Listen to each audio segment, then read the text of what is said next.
Bom, eu ia apresentar o orador, mas hoje eu não apresento porque sou eu. Então,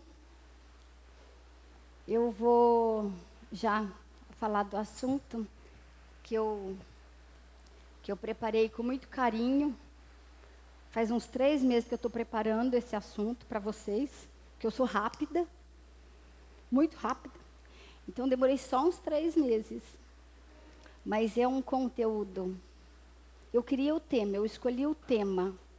Eu estava pensando em preparar uma palestra, que eu nem sei se eu posso chamar palestra. Palestra é muito para mim. Eu não me sinto oradora e não acho que é palestra. Eu gosto de bater papo, né? Eu olho para vocês com essa coisa de amigo que a gente é. Então, eu preparei esse tema pela importância dele. Nós estamos aí retornando com a evangelização.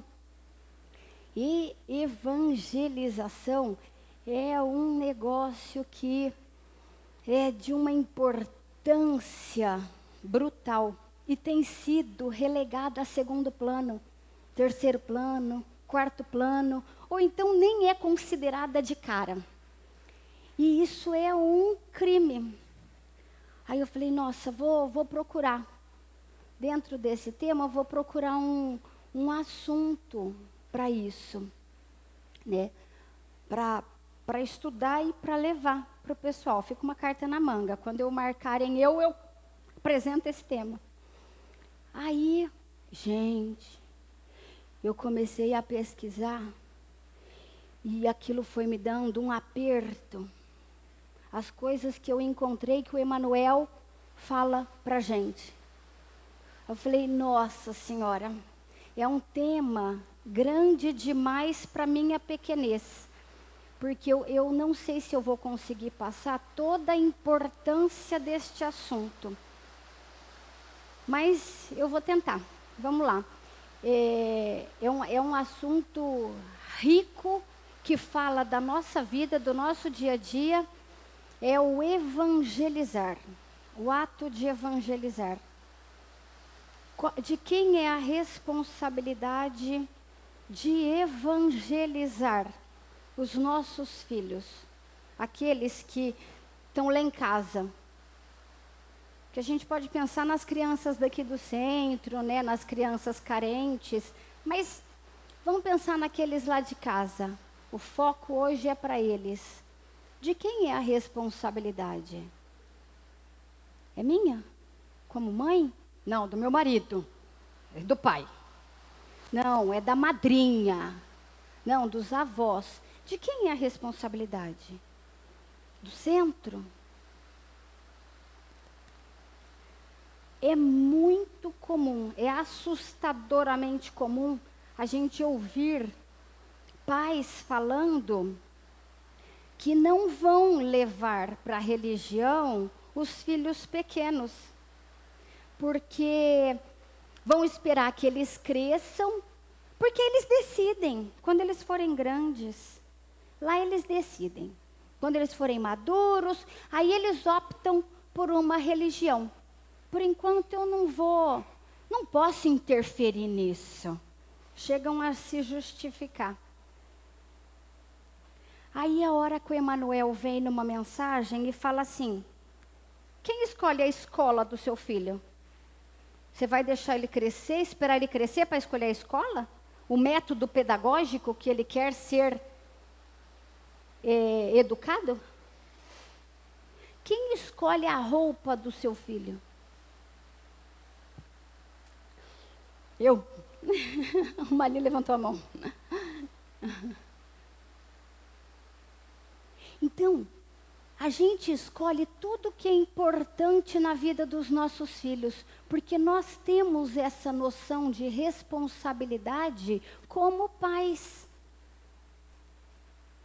E no que diz respeito ao assunto da alma, de quem é a responsabilidade? Não, isso... não sei, não pensei nisso. Pois é, então está sendo relegado, como se não fosse importante. Vocês estão tendo notícia do mundo aí fora? Então, né? Porque todo lugar que a gente para, seja dentro de elevador, no ponto do ônibus ou no meio do pátio aqui, alguém vai falar da crise do momento. Então, está todo mundo sabendo que tem uma crise aí? Vocês têm ouvido os educadores, os pedagogos falarem sobre as estatísticas na escola? Como está difícil educar a criança hoje, pedagogicamente falando? Nunca foi tão alto o índice de aluno batendo em professor. Mas isso existe? Existe. Existe. Tem estatística para isso. Aluno batendo em professor. Pais que vão na escola e cobram da escola uma postura que não devia ser da escola, devia ser da família. Os jovens, a gente olha para os jovens e fala, meu Deus, o que está acontecendo com esse mundo? É onde eles concluem, a sociedade está doente. Vivemos numa sociedade patológica hoje. Patológica. Os valores éticos, morais são questionados. E a injustiça predomina. Aí a gente, do lado de cá, da televisão, aponta e critica. Isso não está certo, porque isso não pode.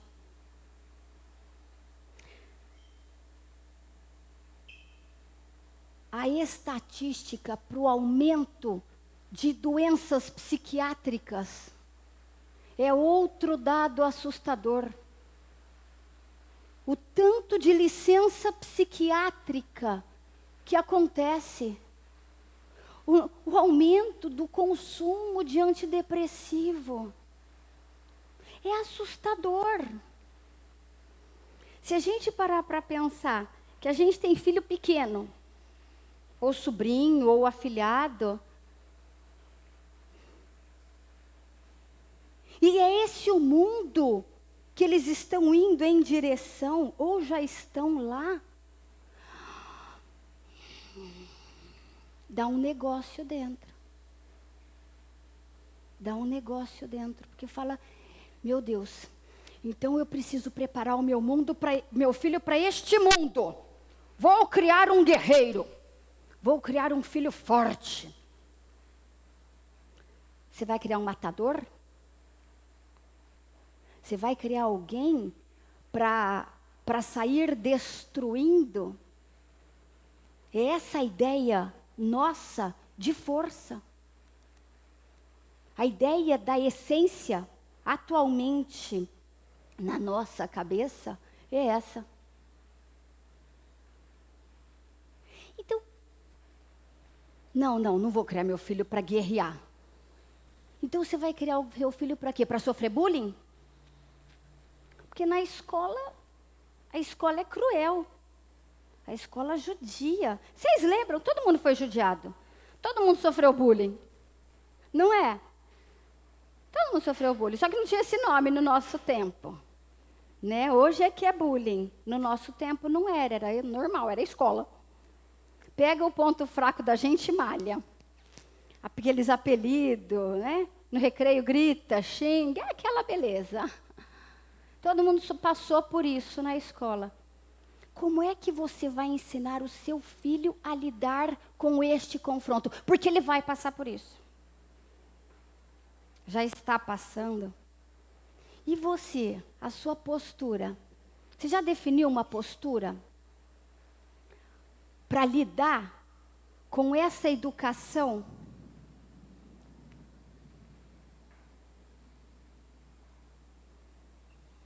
Sabe qual é a dor da resposta? É que a gente não definiu. Porque a gente não tem uma postura definida. A gente não tem um esquema pronto para lidar com isso. Porque a gente também não sabe. A gente também não sabe.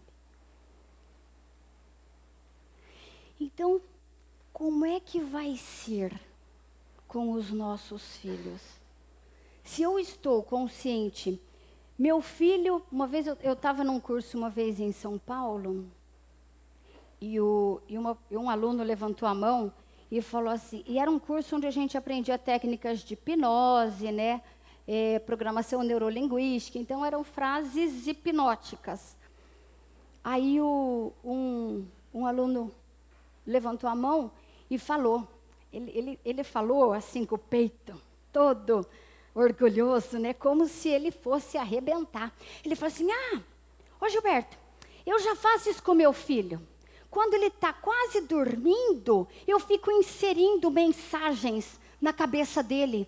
Você é muito corajoso, você é muito capaz, vai lá e lute. Aí o Gilberto olhou para ele e falou assim, você faz isso para quê? Ele falou assim, porque é bom ter coragem.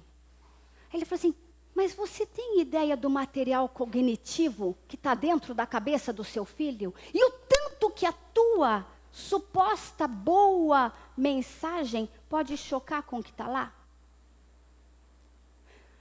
Aí o cara assustou, falou, eu não tinha pensado nisso. Pois é, então não o induza a ser o que pode ser que ele não seja. Falou assim, mas ser corajoso é bom, não é? Não numa mensagem direta como essa. Qual é o contexto da coragem? A coragem está galgada em cima do quê? De uma insegurança? Então, coragem em cima da insegurança vai ser um brigador. Gente, como é que nós vemos os nossos filhos? Estou fazendo uma introduçãozinha para a gente se posicionar em como a gente vê as crianças da nossa família. Como eu vejo meu filho. Meu filho é bonzinho. Meu filho não me dá trabalho. Meu filho é educadinho. Você já perguntou para a diretora da escola se ele é isso tudo? A gente não quer ver. Ver a realidade dos filhos dói no ego dos pais. Então a gente não vê. A gente só vê o que nos convém. Então o nosso filho é sempre o educadinho. Se tiver uma briga ali em 4, 5 crianças, acredite, você vai ver o tanto que seu filho foi vítima. A mãe do outro vai ver o tanto que o filho dela foi vítima. Então, se tiverem 5 crianças, vão ter 5 mães com filhos vítimas. E o que é meu filho de verdade? O que ele é? Meu filho é um espírito imortal. Meu filho é um espírito que veio para este mundo em reajuste. Ele não veio para te satisfazer o ego materno. Meu filho, cara de minha cara, ó, puxou para mim. Ele não veio para isso. Ele veio para uma vida de luta. Ele veio para uma vida, talvez, de dificuldades.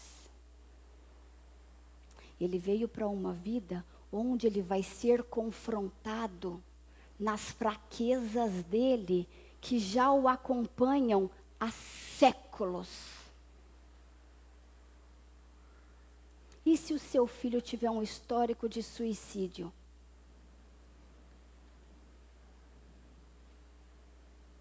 A gente não sabe. É meio pesado falar isso, mas é para a gente se situar mesmo. Não foi mole preparar essa palestra, não. Então, vamos dividir. Não é fácil pensar nisso, gente. Só que precisa pensar. Porque o mundo está aí e os nossos filhos estão aqui, indo ao encontro deste mundo. E como é que eles vão chegar lá. Eu não posso evitar este encontro, mas eu posso cuidar agora. Eu posso cuidar enquanto eles são meus filhos. E eu tenho domínio sobre eles. Então é doloroso, mas é real. O seu filho pode cair em depressão. O seu filho pode querer se matar. O seu filho pode desenvolver uma psicose. É grave, gente. É grave. O seu filho pode sofrer num relacionamento e alterar a consciência. A gente escuta falar isso. Jovens que depois de um relacionamento traumático, alienaram. Gente, acreditem, me dói, eu sou mãe. Mas os nossos filhos podem ser assim. E que tipo de preparo, que tipo de condução eu estou dando para eles? Sabe qual é o tipo de condução que a gente dá? A gente põe numa boa escola, a gente põe no inglês, a gente põe nos reforços escolares, a gente leva para passear, porque hoje a gente sabe que o lazer concatena aprendizado, então a criança também precisa de lazer. A gente põe em esporte. Que hora que nós estamos falando da alma? Que hora que nós estamos lembrando que o meu filho é um espírito imortal que veio a essa vida para lutar. Ele não veio a passeio. Ele não está aqui passeando, ele não está aqui de férias. Ele tem dívidas para serem quitadas. Ele tem dificuldades que o encontrarão ali na frente. Ele tem reajuste já dentro de casa. Outro dia eu escutei uma palestra do Dr. Iandoli, e ele falou assim, ele estava falando de... Bom, o Iandoli é científico, né? Dr. Iandoli Júnior, se vocês forem pesquisar no YouTube. Ele estava falando de Deus, Deus é amor, né? Num cunho científico profundo. Aí ele fez um parênteses e falou assim, bom, gente, a gente fala de amor, mas o nosso amor é altamente condicional. Porque nem mesmo os filhos da gente, a gente ama incondicionalmente. A gente pode até amar quando eles nascem, mas quando o filho começou a falar, já não é mais incondicional. Eu olhei aquilo e falei, credo, Iandoli, que petardo. Eu não sou assim. Na hora, minha cabeça já defendeu. Eu não. Eu amo incondicionalmente minhas filhas. Aí a gente começa a pensar, com maturidade, vamos lá. É duro, Flávia. Vamos pensar com maturidade. Então, eu nunca fiz nada com raiva. Nunca dei uma bronca, nunca dei uns tapas com raiva. Porque ela fez alguma coisa? Já. Então, houve uma condição aí. Porque eu alterei e vinguei. Essa é a relação. É a relação psicológica, é o entendimento da emoção. Ai, mas isso não nega o meu amor. Não nega, mas colocou condições. Naquela hora eu estava brava com ela e impus castigos além da conta. Tanto que, quando a gente chama atenção ou bate ou dá castigo nestas condições, a hora que a gente acalma, a gente vai lá e vai reverter. Fala assim, ó, então, vamos fazer assim, eu atenuo o castigo se você fizer assim. Não é assim? Quando a gente fala, nossa senhora, eu tô fugindo do meu tema. Estou fugindo do meu tema, meu relógio ali é cruel. Quando a gente, só concluindo isso, quando a gente pune um filho com emoção, a gente se arrepende. Na mesma linha. arrependimento. Punição. A gente fica se martirizando. A gente fica procurando apoios que nos sustentem aquela ação. Aí a gente vai nos outros e fala assim, você não acha que eu fiz certo? Você não acha que eu devia ter feito isso? Você não acha que eu... Quando a gente sabe que fez certo, não precisa de apoio de fora. Você já sabe que fez certo. Pois bem, este é o nosso quadro familiar. Temos filhos, os nossos filhos não são fáceis. Nós não somos peritos em administrar as dificuldades deles, porque nós também não somos fáceis. Então, somos todos espíritos em luta, em aprendizado, no embate existencial. E como é que eu vou conduzir a educação dos meus filhos? Não sei. Não sei. Eu não sei. Porque se eu vou na escola, a escola volta a responsabilidade para mim. Eu vou na terapia, só que aí a terapia, eu espero uma coisa da terapia que ela não vai me dar. Eu espero da terapia que ela conserte a dinâmica da minha família. E a terapia não vai fazer isso.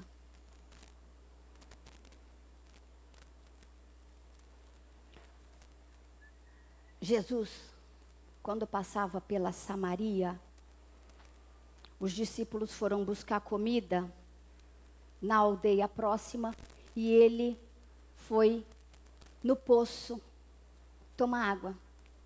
Chegou lá, ele encontrou uma samaritana.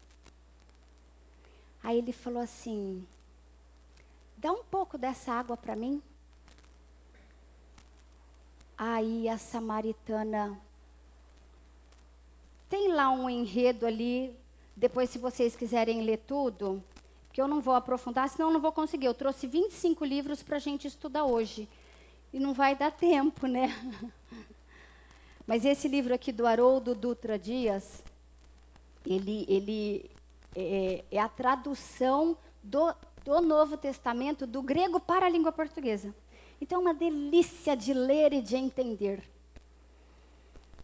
Aí, Jesus, no diálogo ali com a samaritana, que eu vou encurtar, falou assim, vou ler, para ser fiel ao texto. Não entra.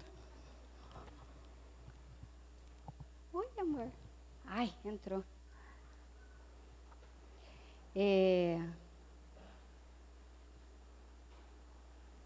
Todo aquele que bebe desta água, ele falando para a samaritana, da água do poço, todo aquele que bebe desta água terá sede novamente. Mas quem beber da água que eu lhe der, nunca mais terá sede. Ao contrário, a água que eu lhe der, eu, Jesus, eu, mestre, eu, governador do planeta, a água que eu lhe der se tornará nele uma fonte de água jorrando para a vida eterna.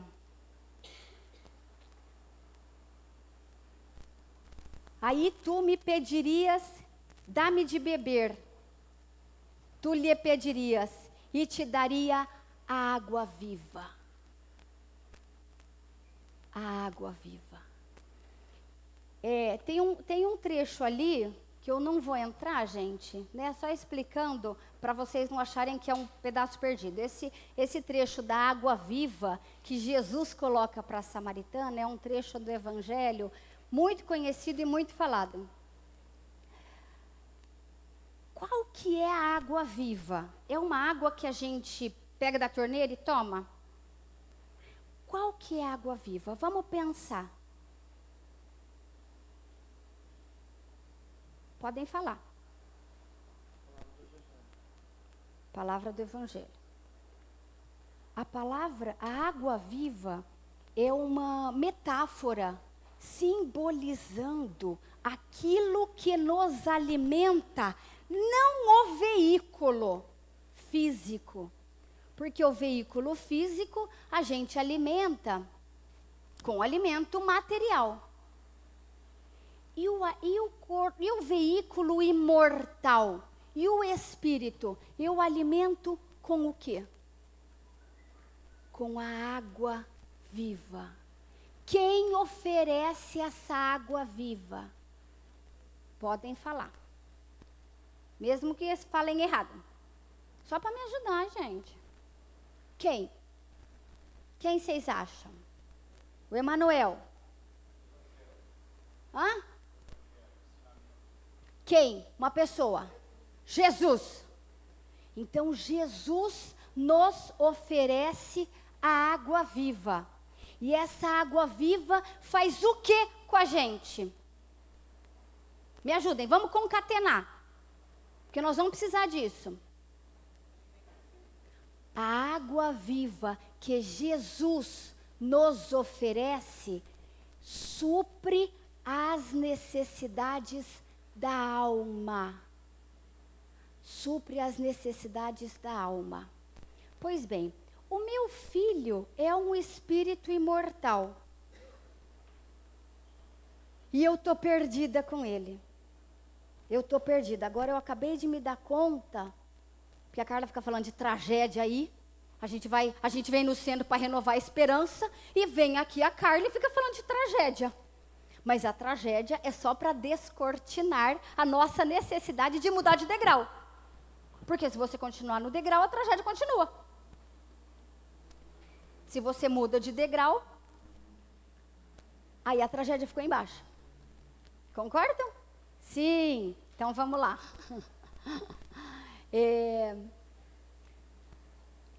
Jesus, então, nos dá o alimento da alma para que eu supra as necessidades não físicas. Onde é que está esse alimento? No Evangelho. Como é que eu tenho acesso a ele? Preciso compreendê-lo. Preciso tomar posse do Evangelho dentro da minha casa e dentro de mim. Ah, mas eu já faço Evangelho em casa. Eu já venho no centro. Pois é, gente. Sabe o que é duro? Que assim, o Evangelho no papel não é a água viva. Sabe onde que é a água viva? É o Evangelho aplicado em nós. Este é que supre. Então, se eu não tenho o meu coração tocado pelo Evangelho, eu ainda tenho sede. Mas eu já estou com o Evangelho aqui. E estou com sede. E Jesus falou que se bebesse daquela água, não sentiria mais sede. Mas eu ainda tenho sede. Qual é a minha sede? Ah, eu estou num medo danado. O que vai dar essa crise? Qual vai ser o fim disso? Eu estou receosa pelos meus filhos. Se eu desencarno, meus filhos ficam. Tenho medo de desencarnar, porque eu não sei para onde eu vou. Então eu estou amedrontada, agoniada, agitada e nervosa. Mas eu estudo o Evangelho. Então, onde falta o Evangelho? Jesus, é por isso que eu comecei hoje falando que Jesus é ainda um gigante desconhecido para nós. Porque nós nos referimos a Ele e nos dirigimos a Ele, mas nós nos sentimos tocados por Ele. Um coração tocado de verdade pelo Evangelho se transforma. este recebeu a água viva. Tem alguns exemplos no Evangelho, como o exemplo de Paulo, o apóstolo Paulo. Lembram do Paulo? O exemplo do Pedro, Simão Pedro, que negou Jesus 3 vezes. Lembram dele? Ele negou Jesus 3 vezes, quer dizer, ele caminhou com o mestre, ele estava com o mestre. Ele amava o mestre, mas não estava tocado ainda pelo Evangelho. Quando ele caiu em si, ele se transformou. E o outro exemplo é a Maria de Magdala. Eu contei dela aqui outro dia, aquela que era prostituta, e depois teve contato com Jesus, e Jesus falou, ama muito. Aí ela falou assim, mas Jesus, eu tenho amado. Ele falou, mas não ame dessa forma. Ame os necessitados. Ame os que precisam do seu amor. Aí depois que Jesus foi crucificado, ela saiu e foi cuidar dos leprosos. Lembram disso? O coração dela foi tocado. Ela não mais sentiu sede. Não importa o que essas três referências nossas passaram, e não passaram pouco. Não passaram pouco. Apanharam, foram humilhados, tiveram que viver na solidão, cuidando, sempre se doando, sempre amparando, mas não sentiam sede. Não se sentiram mais sozinhos, não sentiram mais medo, não sentiram mais a falta do que a água viva supre. Bom, onde é que nós vamos chegar com isso? Porque agora a gente tem que pegar isso e colocar na nossa vida, lá em casa, com os nossos filhos. Carla, você está querendo dizer que os nossos filhos vão ser discípulos? Tô.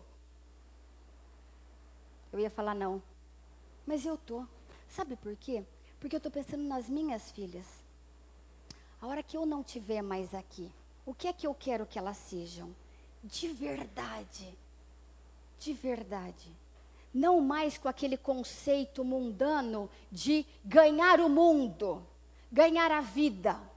O que é que eu realmente quero para as minhas filhas? Quero que elas sejam quando eu não mais estiver aqui. Eu quero que elas tenham na alma o alimento imperecível. É o que eu quero para elas. Mas será que eu vou conseguir? Não sei. Mas o meu papel não é alcançar a vitória total. Ele é um espírito de Deus. Ela não é um espírito de posse minha. Ela é filha de Deus. É Deus, o Pai, que vai cuidar disso. Então eu não sei se elas serão discípulas do Evangelho. Mas eu sei. Agora eu sei o que eu posso fazer hoje. Hoje, para não me perder no meio da realidade atual, da dificuldade brutal deste mundo. Agora eu sei. E qual que é? Evangelizar os seus corações. Evangelizar os seus corações. Porque se eu não evangelizar os corações delas agora, aí é que eu não vou ter chance nenhuma. Evangelizar é semear um grãozinho ali, na terra da alma. Ó, Emanuel, nesse livrinho. Sabem como foi escrito esse livro? O Emanuel conta no prefácio. Os encarnados estavam querendo um livro que os orientasse na vida. Aí o Emanuel falou assim, um livro ali de rotina, né, de dia a dia mesmo. O Emanuel falou assim, olha, nós temos um roteiro aqui no além, que é um roteiro que o pessoal antes de reencarnar estuda. Aí passou esse livro pelas mãos do nosso Chico Xavier, Pensamento e Vida. Aí olhem o que ele fala aqui. Os pequeninos, por conta dessa realidade, os pequeninos acham-se à mercê dos moldes espirituais dos que lhes tecem o berço, ou que lhes asseguram a escola. Os pequeninos acham-se, deste modo, à mercê dos moldes espirituais de quem? Quem que lhes tece o berço? Os pais. O seu filho, quando reencarna, ele está vulnerável a você. Já começa a dar um aperto, né? Fala, meu Deus, o que eu errei lá para trás? Ela já tão grande já para voltar atrás. Vou devolver todas as duas para o berço. Mas se ele não para, é só o começo. Assim como a argila frágil e viva ante as ideias do oleiro. Quer dizer, a criança é o barro mole na mão dos pais. Não podemos, pois, esquecer na terra que nossos filhos, embora carreando consigo a sedimentação de experiências passadas, são companheiros que nos retornam transitoriamente o convívio, quase sempre para se reajustarem conosco aos impositivos da lei divina, necessitados, tanto quanto nós mesmos, de provas e ensinamentos, no que tange ao trabalho de regeneração. Estão acompanhando? Tá simples, né? Então a gente recebe o filho, é o barro mole, e eles precisam daquela experiência. Só que é um barro mole. E eu vou moldá-lo. Olha a responsabilidade nas suas mãos. É um espírito imortal que o Pai lhe confiou. O que é que você vai fazer com esse barro mole? Ah, vou colocar na melhor escola. É um espírito imortal. É a alma que nós estamos falando. Tratá-los à conta de enfeites do coração será induzi-los a funestos enganos. Sabe aqueles, o filhinho da gente? Filhinha da mamãe. Minha tchutchutchutia. Pois é, eu vou deixar ela acreditar e crescer assim, a filhinha da mamãe. Vocês têm visto jovens assim no mundo? Me ajudem. Vocês têm visto jovens assim no mundo? Então as estatísticas estão dentro, não estão? Estão ou não estão? Está doendo o que o Manuel está falando? Tá? Ótimo. Estou dividindo a dor que eu passei esses dias.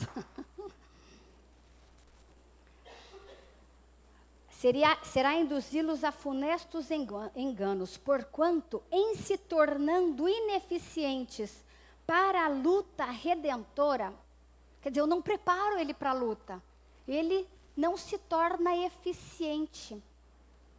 Quando se lhes desenvolve o veículo orgânico, quer dizer, ele cresce. Ele não é sempre o filhinho da mamãe, ele vai crescer. Facilmente se ajustam ao reflexo dominante das inteligências aclimatadas nas sombras. Ou seja, Meu filho é santinho? Não. Eu acho que ele é. Mas pensando conscientemente, eu sei que ele não é. Então ele tem débitos. Se ele tem débitos, ele tem pessoas que vêm cobrar a dívida.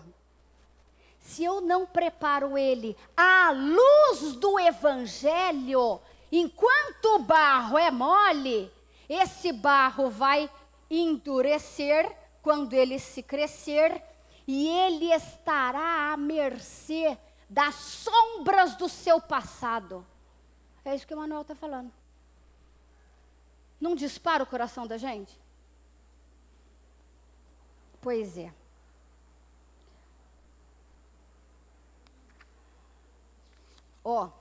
Gravitando nas influências do pretérito que deveríamos evitar. Gente, o Emmanuel está colocando a responsabilidade da juventude dos filhos nas nossas mãos.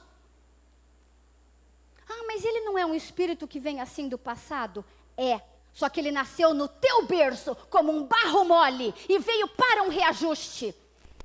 E sabe quem deveria tecer este reajuste? Adivinha? Você. E eu. E meu marido. Você também, negão.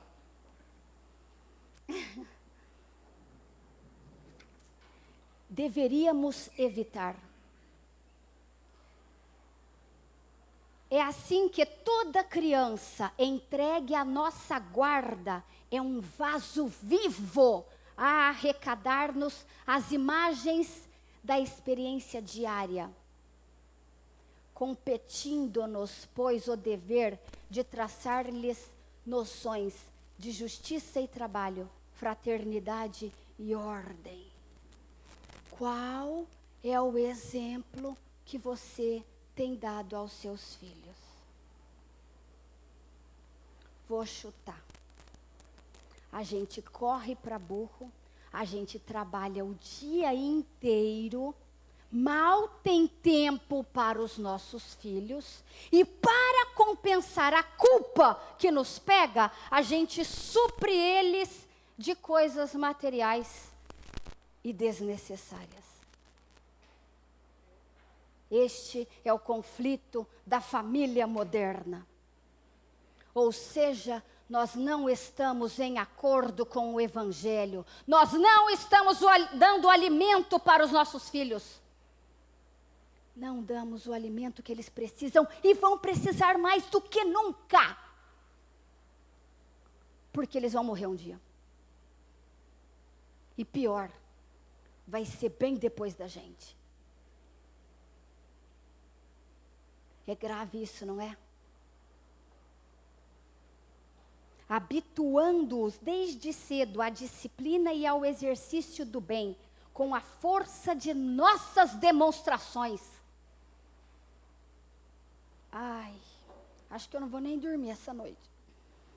Sem, contudo, furtar-lhe. Olha isso.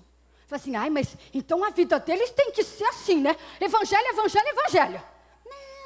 Não é para furtar-lhes a alegria, o clima de otimismo e esperança. Quer dizer, o evangelho, gente, é para ser algo gostoso na nossa vida.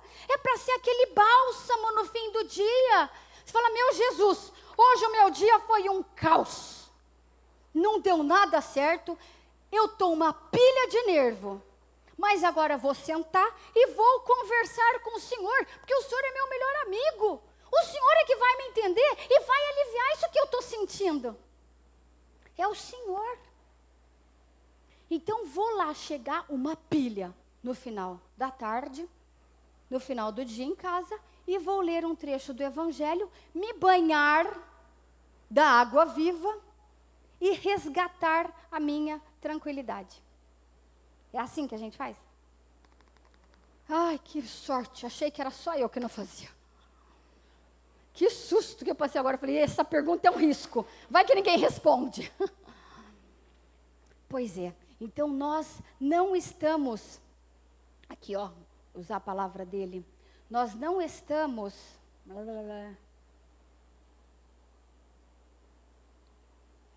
nós não estamos demonstrando o Evangelho para eles, porque nós não estamos vivendo o Evangelho também dentro de nós. Ou seja, os nossos filhos estão apavorados porque eles estão sentindo. A gente pensa que criança não vê certas coisas, né? Fala, eu nunca falei de morte com meu filho, porque ele é muito novo para saber de morte. Filha, a criança tem contato com a morte muito antes dos pais mencionarem morte em casa. Criança conhece morte muito antes do que você imagina. Bichinho morre, formiga morre, barata morre, tudo morre. A criança está ali, ó. Hoje as crianças são espertas, são inteligentes pra caramba. Então, o cognitivo está desenvolvido. O que não está desenvolvido é o sentimento. É por isso que gera o conflito, essa defasagem.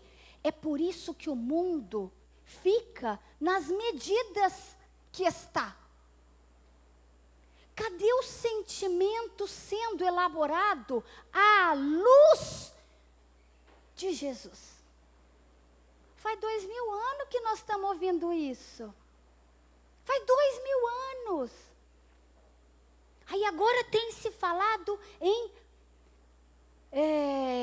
transição planetária. Eu estou ouvindo falar de transição planetária, então eu estou cheia de expectativa. Porque vai vir a transição aí tudo vai ficar bem.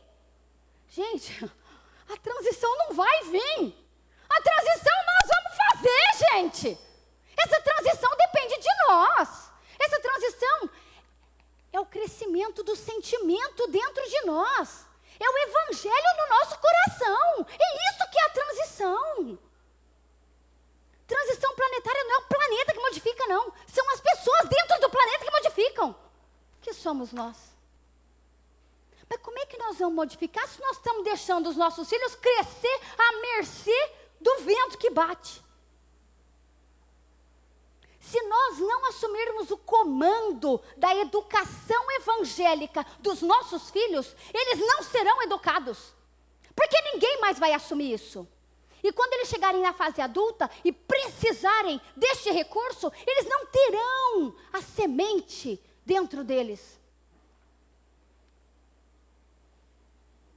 O Emmanuel tem uma frase que fala assim: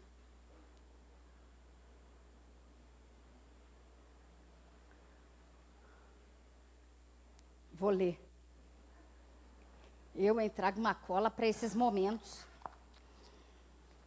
Ainda bem que eu trouxe. Olha o que a alma, essa palavra tinha fugido. A alma é como a terra, fecundada pelo adubo das lágrimas e das esperanças mais ardentes, onde as sementes do Evangelho desabrocharão para a luz da vida. Seu filho vai chorar. Lá na frente ele vai chorar. Você chorou, eu chorei, nós todos choramos. E, gente, os nossos filhos vão chorar. Só que nesse choro, eles vão estar regando a semente que nós colocamos na alma deles. Ou eles vão chorar e não vai ter semente nenhuma ali para regar. O Emmanuel está falando que o Evangelho na alma é uma semente. Quem que vai germinar? Eu não sou responsável pela germinação. Eu sou responsável por colocar a semente lá. Quem germina é o divino. É a lei divina, é com ele. Mas a responsabilidade de levar a semente até lá é minha. Se eu levei, lá na frente meu filho vai chorar, mas ele vai estar regando a terra da alma. Então isso vai ser bom. Agora, se eu não coloquei semente do Evangelho lá, ele vai chorar e pode até se revoltar. Aí, se ele se revoltar e comprometer mais a existência dele, você é responsável. Eu falei assim, mas eu? É, você. Você. Que nem aquele poema do Hilário Silva, que a mãe manda o filho dar chibatada no escravo. Bate, meu filho, bate, meu filho. E o menino lá, dando chibatada nos escravos. O menino, de tanta perversão mental, ele alienou. Ele desencarnou, alienado e reencarnou como retardado. Ele era deficiente mental. E sabe em quem ele batia? Quando ele reencarnou como retardado? Adivinha em quem? Na mãe. Me diz se você não é responsável pelo que você faz com seu filho. É grave isso, não é? Sabe por que eu vim falar disso hoje? Nós tivemos com a nossa evangelização aqui, passando por um período complicado. E o ano passado, nós acordamos para isso e falamos, não pode, a gente tem que ter um esquema de evangelização. Porque as famílias precisam disso. As crianças têm o direito de serem evangelizadas. O centro não pode estar de portas abertas e não ter um bom esquema de evangelização para a criança. E aí nós começamos a mexer nisso. A gente estava sem equipe, mas é uma coisa, né? Começou a chegar gente que queria, por obra divina, né? Começou a chegar, eu me interesso, formamos uma equipe. Mas então é agora. Então vamos arregaçar as mangas e trabalhar. Vocês têm visto o pessoal fazer um trabalho de preencher fichas. Outro dia veio a equipe aqui na frente falar da evangelização. E ela começou a semana passada. Mas como era carnaval, tinha 2 crianças. Eu e mais uma. Brincadeira. Tinha lá 2 crianças só. Então hoje é que começou. Hoje veio. Hoje a sala lá estava bonita. Tinha até um nenê. Que tem evangelização para nenê também. Porque a alma é a terra que precisa da semente. Então hoje a gente procura nos sites de evangelização. A evangelização começa na barriga da mãe. Legal demais. É na barriga da mãe que começa. De modo que se seu filho está bebê, você fala assim, quando ele crescer eu vou trazer. Não traz nada, já leva agora. Na tua barriga mesmo. Porque ele precisa da evangelização agora. Né, meu amor? Tem um neném ali. Então eu falei, gente, mas esse assunto não está desperto nas nossas cabeças.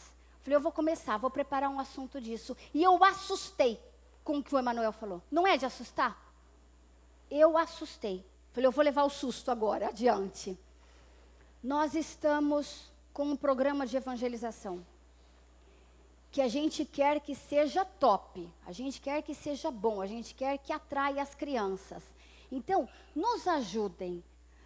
Tragam as crianças, mantenham elas motivadas. Hoje eu falei para minha filha. Falei, voltou a evangelização, viu? Mãe, eu não vou, tem novela. Falei, como tem novela? Eu vou fazer uma palestra sobre evangelização e você não vai na evangelização? Eu falei, não, senhora, você vai na... Eu não vou. As 2. Eu falei, então tá bom.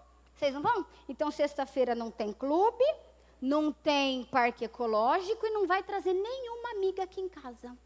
Nossa, mãe, isso é justo. Porque criança agora tá assim, né? Os bichinhos são espertos. Uns tocos que olha de baixo para cima e quer dar ordem. Nossa, mas isso não é justo. Eu falei, se é justo ou não, eu não sei. Eu sei que se você não for, não fez o dever, não tem o lazer. Então eu sou obrigada. Assim. Falei, 8 horas na evangelização. Então lá.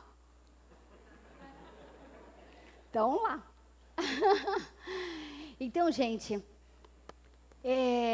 esse negócio de evangelizar os corações, iluminar os corações, preparar o coração para a morte do corpo, para as tempestades da vida, para as perdas que as crianças vão sofrer, não é assunto que pode ser relegado. Tem que ser assunto primordial numa família. E eu vou encerrar com a Joana de Cusa. Eu adoro esse livro, só que ele faz chorar. Eu tenho até medo de ler aqui, porque eu sou boca mole para esse livro. A Joana de Cusa, ela era, nos tempos de Jesus, ela era uma mulher casada com um cara lá da política, muito bem posicionado, né? E ela foi procurar Jesus. Falou, Jesus, meu marido não quer saber do Senhor. E eu quero seguir o Senhor. Então, o que eu faço? Eu largo meu marido para lá? Largo ele para lá e vou acompanhar o Senhor. Aí Jesus falou, não, filha, não largue ele para lá, não. Jesus nos colocou onde nós temos que produzir algo. Então, não abandona o campo de trabalho. Você é importante ali, ao lado dele. Agora, seja a companheira, seja a serva de Deus, seja um coração bondoso, um ouvido atento. Seja dentro de casa. E você estará com o Pai. Aí ela falou, então tá bom. Foi embora com o coração aliviado, água viva. Foi embora com o coração aliviado, tranquila, e passou a viver assim. O marido era antagônico ao cristianismo, a tudo, perseguiu os cristãos, mas ela, na intimidade do seu coração, era fiel a Jesus. Aí teve uma reviravolta lá e o marido dela foi morto e ela ficou viúva. Tinha um filho pequeno. Quando teve que lavar, passar para sobreviver, para dar de comer, aguentou humilhações, mas era uma serva leal de Deus, sempre com o coração voltado para Jesus. Aí, eis que um dia, quem está no circo? Circo eram aqueles espetáculos que os romanos faziam para matar os cristãos. Quem que está começa a pensar, já embarga a voz. Quem que está no circo? A Joana. A Joana amarrada a um tronco e o filho dela amarrado no outro, sendo açoitada.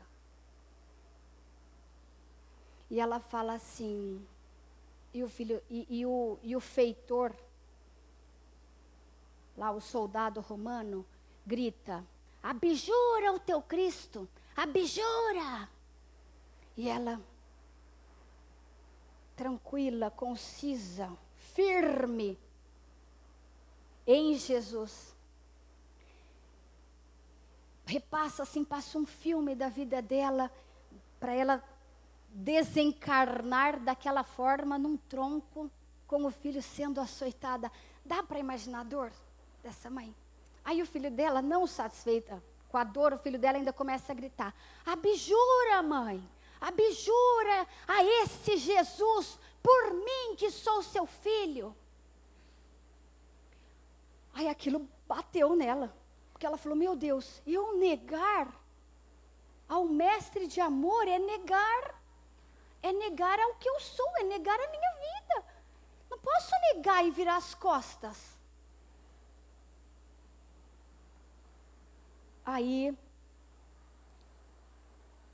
ela responde assim, e o filho sendo açoitado. Cala-te, meu filho. Jesus era puro e não desdenhou o sacrifício. Saibamos sofrer na hora dolorosa, porque acima de todas as felicidades transitórias do mundo, é preciso ser fiel a Deus. A hora que ela falou isso, o menino assustou, se calou, e aí eles consumaram o ato e ela morreu junto do rapaz. Quando ela morreu, quem veio pegá-la? Jesus. Vem, Joana, você foi fiel até o fim. Vem, Joana. E pegou ela e levou. E eu pergunto, o que é que eu realmente quero para as minhas filhas? Eu quero corações que não temam enfrentar a dor. Eu quero corações fortes, mas não a força do mundo. Eu quero essa força que Jesus tem nos ensinado a ter. É isso que eu quero para elas. É isso que os pais precisam buscar para os seus filhos. Porque se nós não colocarmos neles, eles não vão ter. Porque eles estão barro mole agora. Barro mole agora. Então, gente, essa era a minha humilde aula. Eu agradeço a atenção de vocês e a evangelização é toda segunda às 8. Tragam as crianças. Obrigada.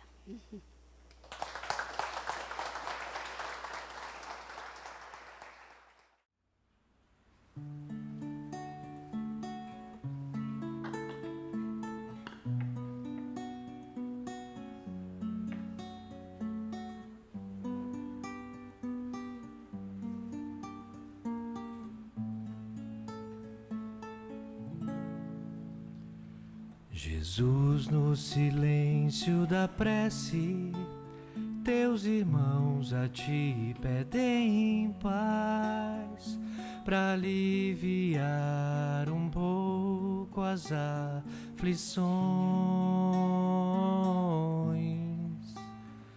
Senhor, enxugai nosso pranto, precisamos do teu amor e sentir tua presença envolver nossos corações. Por isso vem, Jesus.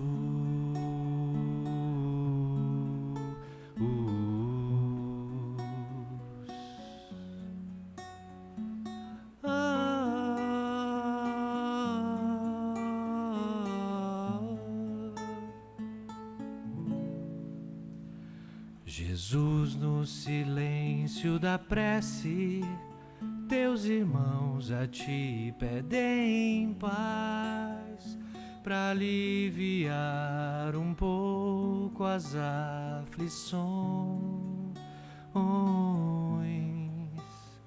Senhor, enxugai nosso pranto, precisamos do teu amor e sentir tua presença envolver nossos corações. Por isso vem, Jesus,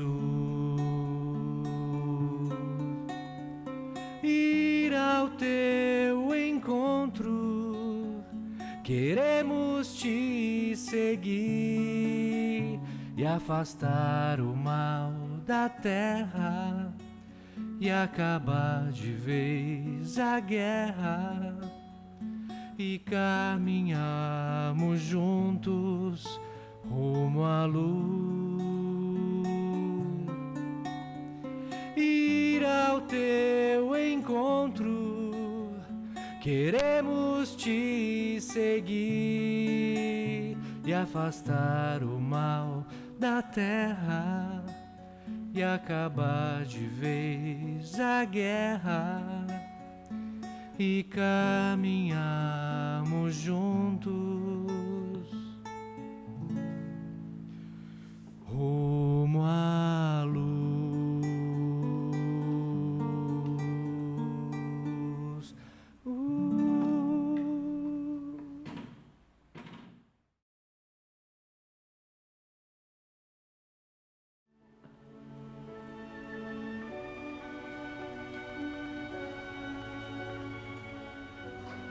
Encerrando os estudos de hoje, desejamos convidar os irmãos até os que vieram pela primeira vez, para que estejamos unidos mentalmente, criando e enviando pensamentos bons e energias elevadas numa ergoprojeção sobre todas as pessoas presentes nesta sala.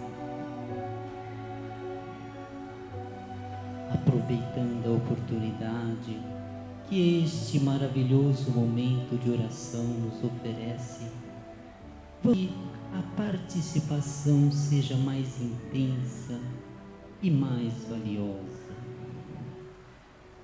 Senhor Jesus, vindo, pois, a Ti, amado e divino benfeitor de nossas vidas, render um imprescindível tributo de gratidão, obediência e afeto. Que a Tua misericordiosa assistência nos envolva para que realizemos no que eu puder, mesmo que seja um pouquinho só, ligando-me à Tua excelência. Concedo-me permissão para ajudar, na certeza de que os bons espíritos estão agindo deste mesmo modo.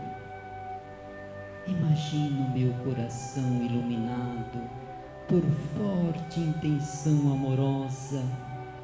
Vejo minhas mãos emitindo raios benfeitores, visitantes e frequentadores aqui hoje reunidos, e nesse instante, com os corações abertos na esperança, sejam alcançados pelos recursos e ajustando sua vida.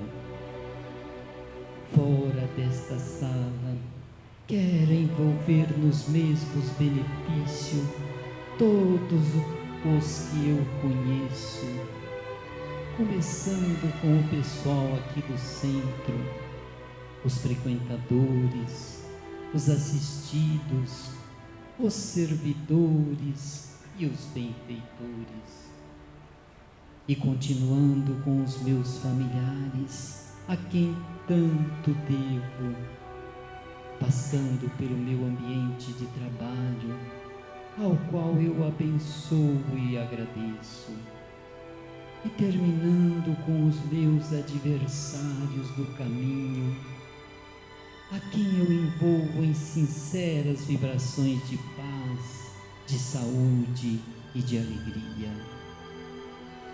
Agora, visualizo as pessoas todas desse planeta, em cada país, em qualquer lugar em que se achem. Tenham mais paciência, mais compaixão, mais esclarecimento, enfim, alcançando um superior entendimento sobre a solidariedade verdadeira. E que sejamos nós todos cada vez mais susceptíveis para com o amor oferecido pelos outros, bem como alcançamos uma incontrolável premência de pensar, sentir e viver o amor, o Teu amor, Senhor Jesus, na sua bênção, que assim seja.